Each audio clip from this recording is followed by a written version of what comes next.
The video game adaptation to film curse seems to have finally been lifted in recent years, but PlayStation themselves are still very dangerously hit or miss. On one end of the spectrum, we've got Uncharted, which is essentially a 0 for anybody that likes Uncharted.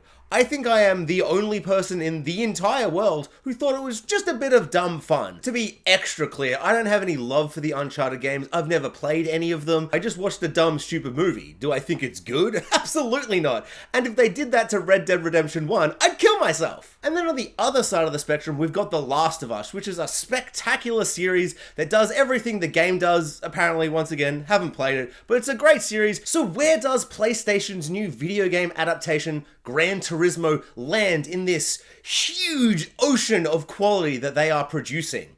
Well, I personally think it lands snugly right in the middle. It's not the best film I've ever seen, but it's definitely not the worst. It is a very exceptional, amazing achievement on a filmmaking and stunt level. The car racing and the cinematography and the stunts with the cars are spectacular. It looks gorgeous. It is so amazing. It's exhilarating. It's thrilling. It's everything you want in a car racing film. But the story is very kind of disappointingly generic. It can't ever really escape the trappings of a kind of rags to riches sports film. It's kind of a cliche biopic, and a lot of the characters, except for two of them, are disappointingly underdeveloped, in particular the villains. But overall, I found this film to be incredibly enjoyable. It turned out to be a lot better than I thought it was going to be. The first act is surprisingly sluggish for how thrilling and fast-paced and energetic and kind of adrenaline-filled the rest of the film is. I personally think that the hits totally outweigh the misses, and this is another video game adaptation film that proves the video game curse is truly over. Gran Turismo is maybe one of the most unique video game to film adaptations that I've ever seen, if not the most unique, in that it isn't really based off the video game. It's not video game, but a movie version. This is no Need for Speed situation, a film that nobody saw, and I'm guessing you all forgot existed until I mentioned it right now. Gran Turismo is based off a true story, a shockingly, I genuinely can't believe it happened true story. I fully did a deep dive Googling this thing. I was like, I can't believe this. This says, the trailer was like, this is based off a true story. I was like, I don't believe you. I know you're telling me that, trailer, but I do not believe they did this. It's insane. It's crazy. It is so insane and dangerous and just, I cannot believe they did this. What they did, and this is just the very basic premise, the start of the movie, so no big spoilers here. The film is about a guy who plays the video game Gran Turismo. Oh, sorry, no, as he would say, it's not a game, it's a driving simulator. So our lead man, Jan, plays the video game Gran Turismo religiously. He loves that. He's sitting there, his dad's all like, I don't understand PlayStation. Get a real job, you bum, and all those generic cliche dad doesn't get it kind of stuff. Definitely a weak element of the film. Jimon Hansu is tragically wasted. I'll get to that. So this guy is playing Gran Turismo, and then some absolute psychopath of a man who apparently really existed, still don't really believe that, played by Orlando Bloom. I'm still coming to terms with the fact that Legolas is now middle-aged, and there's nothing to do with him as a person or how he looks or how he's acting in this film. I'm just having a bit of a personal crisis of, mortality and aging and just generally not dealing with that. So seeing middle-aged Legolas in a film didn't really excite me. It made me very sad. And so this crazy man played by Orlando Bloom is like, I'll get a bunch of video game guys who've played Gran Turismo 100,000,000 hours and I'll make them actually race cars. And we'll try and win some tournaments and something, and I'll inspire people or whatever. It's hot, insane nonsense, and if this wasn't based off a true event, I'd be like, what an insane, bizarre, odd choice to adapt your video game into this story. But apparently this story happens, so there we go. My biggest issue in the film is that somehow, even though it is based off a true event that is so insane and so shockingly unbelievable, I actually found myself before I watched the film just not able to believe it. I'm like, I know this happened, I just don't believe it. And yet somehow whilst you're watching the film and all its insane unbelievability, it somehow kind of falls into a very generic, predictable, just standard rags to riches biopic sports film. It kind of hits every single beat you would imagine it would hit. There are lots of scenes that, despite myself, I found myself very engaged and excited due to how the film was filmed. The cinematography is amazing. The acting is mostly very, very good. All the elements are working really, really well, and they make me mostly forget that the story and the plot is just something I've seen a million times. And except for one specific scene that I found truly shocking, and probably the emotional highlight of the film, every single other scene didn't just play out how I expected. It played out to the point where characters would say a line of dialogue, and then in my head I'm like, that guy's gonna say this now. And he would say that like essentially verbatim what I imagined he would say in my head. And so I found myself kind of a little disappointed on that end. But despite the fact that all of these elements are working against this film, I found myself leaving the cinema super inspired, super exhilarated. It was a thrilling, amazingly exciting ride. And that all comes down to the racing. Oh my lord, the racing in this film is stunning. On one hand, the cinematography is insane. It is so gorgeous. The way they frame and position these races and the way they capture these cars racing is really, really exciting. I love a good car chase in a film. I love action set pieces and sequences. And whilst I'm not a fan of racing in general, I just feel like you'd be standing there and you just see the cars go vroom, vroom. And I've never really understood the sport at all on any level. Not to throw shade to anyone who does, like, love what you love. I bloody love football, some people don't. They're insane to me, as I'm sure I'm insane to someone who loves racing. They just love it. But as someone who has no interest in the sport whatsoever, I found the way they crafted this film and framed the races in this film to be so amazing and exciting. It made me almost question why I don't watch racing every single day. The unique camera positions on the cars and the way they shot them and how they just moved, it just, the speed and the ferocity and the danger. The danger I found to be incredibly palatable. It was really scary watching these guys do their racing. It was amazing. I just found it all to be so, so good.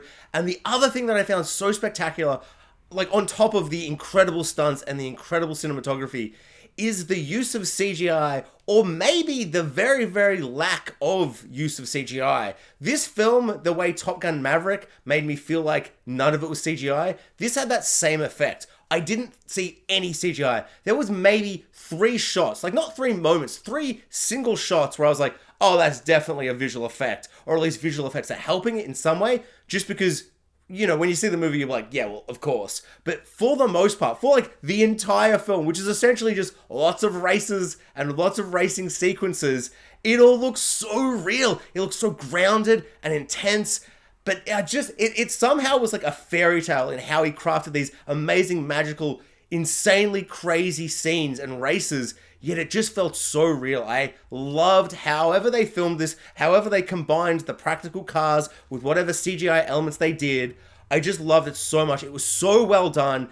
The racing sequences alone make this film, like, it takes it out of mediocrity and makes it something absolutely worth watching in the cinema. The cast is all really, really great. I think Orlando Bloom might have been mildly miscast, but he doesn't give like a bad performance, but I think maybe that character needed to kind of be written in a different way, where at times they kind of try to create tension in little ways, but I don't think they go far enough, and I kind of feel like they're not utilizing how that character kind of should be to kind of wring out the most amount of tension in certain scenes and sequences. Like, they kind of hint at things at times, but they don't kind of fully go into them and develop them properly. But I think the biggest issue is Jimon Honsu as the father who doesn't get PlayStation and doesn't, you know, believe in his son's dreams, and it goes through pretty generic cliche kind of like arc, I guess, but it's not really an arc. He's barely in the film. He's in the first act quite a lot, but the first act is so sluggish and slow and generic and cliche. Like, the first 20 minutes of this film, I was like, oh no, this isn't gonna be good. And then by the end, you're kind of shocked and surprised by how bad it was, or how just kind of underwhelming and cliche it was, and then it gets so exciting and amazing. Like once they really start doing all the racing sequences and the training montages and all these amazing exciting things, and the filmmaking really kicks into gear, and all the stunts and the set pieces and the action and the racing, once that all kind of takes center stage, the film becomes really, really exciting, but that first act is like just a huge misfire in my opinion. And I personally am so sick of seeing Djimon Hounsou criminally underused. It should be a cinema crime to not put him center stage. If you've cast him, like I want him to be making me bawl by the end of the movie, and there are moments that almost get me there, but they are totally not earned. Yeah, he's just so criminally underused and wasted. It's really disappointing. And so is the villain. The villain is just some cocky guy who's like, I don't like these simulator car racer guys. No sim guys should race cars. And he's like, you know, he's like a rich guy, and like our main character's a bit of like a poor guy, like, you know, rags to riches story. And he's smug and he's arrogant, but he's barely in the film. I don't really like how they use him. There are moments in the films that like hint at a more exciting kind of character and a more exciting villain arc for him to go on. Didn't really like any of that. Honestly, there are so many little elements in this film that I don't think work, but the racing is just so spectacular that it kind of like overtakes and kind of swallows any of the things that don't work.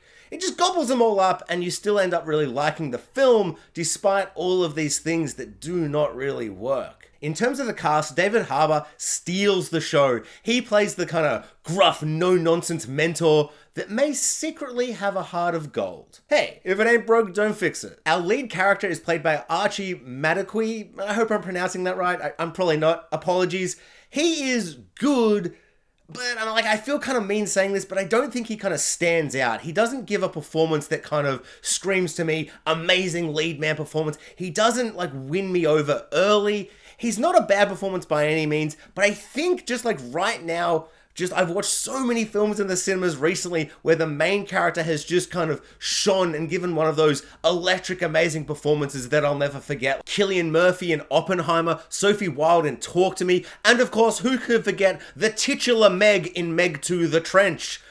A film that I definitely still remember 3 days later. I remember some of that film, probably. No, I don't, but I remember the Meg looked good. Full transparency, this review is coming from someone who's not a big car guy. I'm not really a car racing kind of guy. Never really watched it, never really got into the sport itself, but I love movies and I love video games in which you race.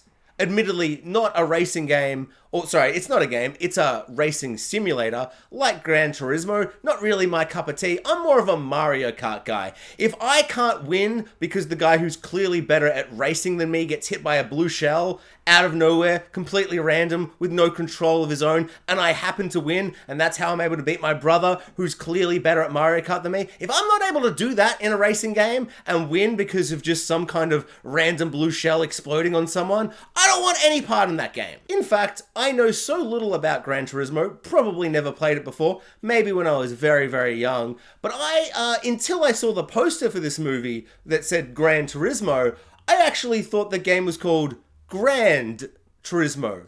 Grand with a D, because I thought like the game was about like grand, epic races or whatever, like Gran Turismo. It's a big epic event, but no, it's Gran Turismo. What does that mean? What is that word? Is that a race name? Is that a place? I don't know. I've never thought about the game long enough to question that I might be wrong. In conclusion, I think this film is an absolute must-see in the cinema. The spectacle and the awe and the thrilling nature of the races and the action set pieces, which are all just races. You just go see this in the cinema. Get in your car, drive the speed limit. Don't speed, because you don't want to get a speeding fine. But race to the cinemas and bloody check it out.